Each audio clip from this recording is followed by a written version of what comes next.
Salut les sérivores et bienvenue dans ce nouveau numéro d'Upfront. Donc, comme indiqué dans le titre de cette vidéo, je vais vous présenter ma sélection de séries de cette mi-saison. Comme pour ma sélection de séries de la rentrée, je vous ai pas mis les trailers dans leur intégralité.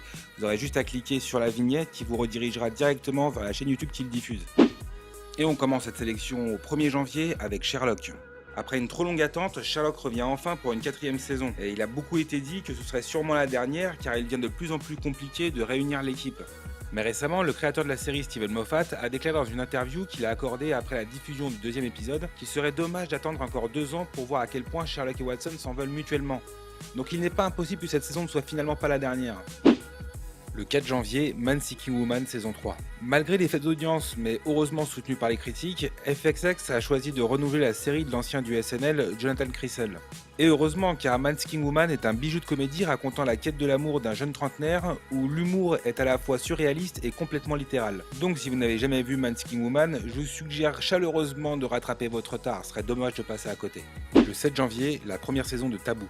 Créée par Tom Hardy et son père Chips et produite par Ridley Scott, l'histoire prend place à Londres en 1814 lorsque James Kezia Delaunay, que tout le monde croyait mort en Afrique depuis 10 ans, revient irrévocablement changé pour les funérailles de son père. Il apprend alors qu'il est le seul et unique héritier de tous ses biens et de son empire maritime, et surtout d'une parcelle de terre stratégique en Ontario que les jeunes USA et l'Angleterre convoitent. Mais derrière tout ça, il y a une sombre histoire de secret et de vengeance qui plane teintée d'une touche de mysticisme. Le 13 janvier sur Netflix, les désastreuses aventures des orphelins Baudelaire. Adaptée d'une série de 13 romans de Daniel Handler, écrite sous le pseudonyme Lemony Snicket, la série raconte les malheurs de Violette, Klaus et Prunille après l'incendie qui a tué leurs parents. Le directeur de la banque où est placée la grande richesse de la famille est chargé de confier les enfants aux parents le plus proches de monsieur et madame Baudelaire, le comte Olaf, un sinistre acteur égoïste qui cherchera à se débarrasser des gosses par tous les moyens pour s'emparer de leur fortune. Le 13 janvier, la 2e saison de Colony.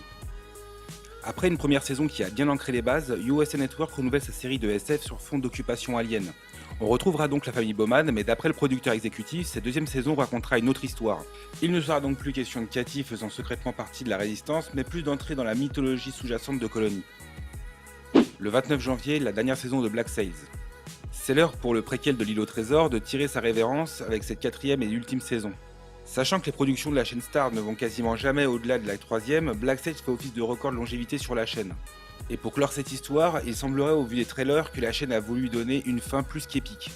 Le 2 février, la 4e saison de The Unread. Après une 3e saison sauce Skynet décevante avec des épisodes servant plus à combler du vide qu'à véritablement faire avancer l'histoire, la 4e devrait reprendre exactement là où on nous l'avait laissé avec une menace de fin du monde imminente. Et autant vous le dire tout de suite, je ne suis pas super hypé par cette saison, la direction qu'a pris l'histoire est devenue chiant comme la pluie et on voit venir le moindre twist à des kilomètres. Donc même si j'arrive à aller au bout de cette saison, je pense que ce sera pour moi la dernière que je suivrai. Le 2 février, la première saison de Powerless. Powerless est une comédie évoluant dans l'univers DC Comics au sein d'une compagnie d'assurance spécialisée dans la couverture des dommages collatéraux causés par les super-héros et les super-vilains. On suivra ici des gens tout à fait ordinaires, sans super-pouvoirs, qui doivent chaque jour se lever le matin pour aller travailler au milieu d'un monde rempli de super-héros, mais surtout s'occuper des dégâts qu'ils laissent derrière eux après leurs aventures. Outre le fait que le postulat de départ est assez original, c'est surtout le fait qu'il y ait Danny Pudi au casting qui m'a attiré, je l'ai adoré dans Community et j'espère qu'il sera tout aussi bon ici. Le 8 février, la 2e saison de The Expanse. Sci-Fi a réussi à produire de la bonne SF. C'est assez rare pour le souligner tant leurs productions sont mauvaises, mais là, il faut bien admettre qu'ils ont réussi à produire de la bonne SF. Bien que dans la première saison, l'intrigue est un peu difficile à suivre et à un poil rébarbatif, j'ai été vite séduit par la direction artistique soignée de cet univers. Le seul bémol pour moi se trouve dans le jeu et le manque de charisme de certains acteurs qui font vraiment tâche au milieu des autres, notamment celui qui interprète Jim, le personnage central et toute son équipe. Mais si on fait fi de ce point, on passe vraiment un bon moment de SF. Et les autres acteurs relèvent vraiment le niveau. Donc maintenant que le décor et les bases sont posés, j'ai vraiment hâte d'entrer dans le vif du sujet. Le 8 février, la première saison de Légion. Première série live prenant place dans l'univers de X-Men, Légion raconte l'histoire de David Heller, un jeune schizophrène interné dans différents hôpitaux depuis qu'il est gamin. Se battant pour retrouver sa santé mentale et combattre les différentes personnalités qu'il a en lui, il va découvrir après une rencontre avec un autre patient qu'il a bien plus qu'une simple maladie. Le 5 mars, la première saison de Making History. Un prof de sciences informatiques dans une petite université du Massachusetts parvient à créer une machine à voyager dans le temps et se rend au XVIIIe siècle où il tombe amoureux d'une femme. Faisant des allers-retours entre le présent et le passé pour aller lui rendre visite, il se rend compte que ses actions dans le passé ont des répercussions sur le présent et pire encore, sa prétendante est la fille de Paul Revere. Sans s'en rendre compte, il est peut-être en train d'altérer l'histoire de la Révolution américaine. Il va donc demander à son collègue historien de partir avec lui pour l'aider à tout remettre dans l'ordre. Le 17 mars, la première saison d'Iron Fist. Après Daredevil, Jessica Jones et Luke Cage, c'est au tour de Iron Fist de faire son entrée avant le lancement de The Defender qui les réunira tous les quatre.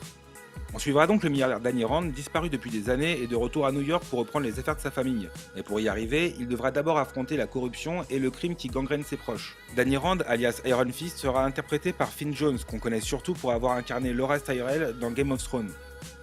Le 19 mars, la deuxième saison de Into the Badlands.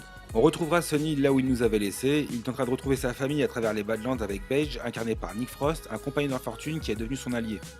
Le 1er avril, la troisième saison de The Leftovers. Même si parfois la série a quelques longueurs et n'est pas forcément facile d'accès, il faut bien lui reconnaître qu'elle est originale et ne laisse pas de marbre. Très peu d'infos ont filtré au sujet de cette troisième et ultime saison, si ce n'est que le tournage a lieu principalement en Australie, donc c'est sûrement là-bas que ça se passera. Le 10 avril, la troisième saison de Better Call Saul. Aucun synopsis n'a encore été communiqué pour cette saison, mais ce qui est quasi sûr, c'est qu'on retrouvera Gus Fring.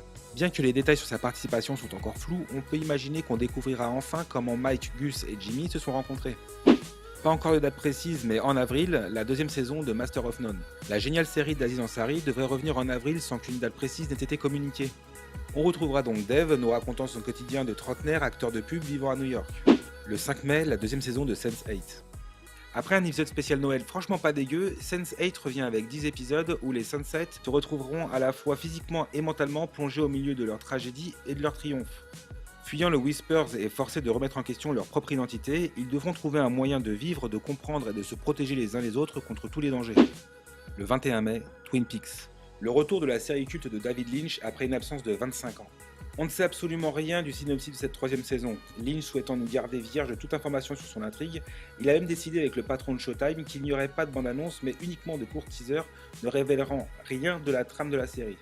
Ce qu'on sait, c'est que la série comptera 18 épisodes et que le casting est composé de quasiment l'intégralité des acteurs d'origine. Petit bonus, car on n'a toujours pas de date pour cette série, American Gods.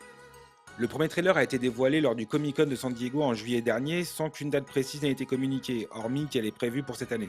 Donc elle pourrait très bien débuter cet été, tout comme à la rentrée prochaine. Michael Green et Brian Fuller, le créateur de Dead Like Me, Hannibal ou encore Pushing Daisies, s'attaquent à l'adaptation série du roman éponyme de Neil Gaiman, réputé inadaptable. Donc voici le synopsis officiel. Shadow, interprété par Retty Whittle, vient de purger une peine de prison et n'aspire qu'à vivre une vie tranquille avec son épouse. Mais au moment où il est libéré, il apprend son décès et celui de son meilleur ami dans un terrible accident. À bord de l'avion qui le ramène chez lui, il est salué par un homme étrange assis sur le siège voisin. L'homme en question se fait appeler Wednesday et il en sait plus sur Shadow qu'il en est possible. Il le prévient qu'une plus violente tempête approche, à partir de ce moment, plus rien ne sera jamais comme avant pour Shadow.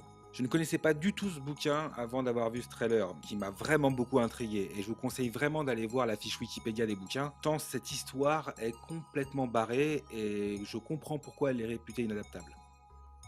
Donc voilà, c'est tout pour ce dernier épisode de Climax. Donc si vous l'avez apprécié, n'hésitez pas à mettre un like, abonnez-vous à la chaîne et surtout partagez cette vidéo. Et sur ce, à la prochaine peut-être.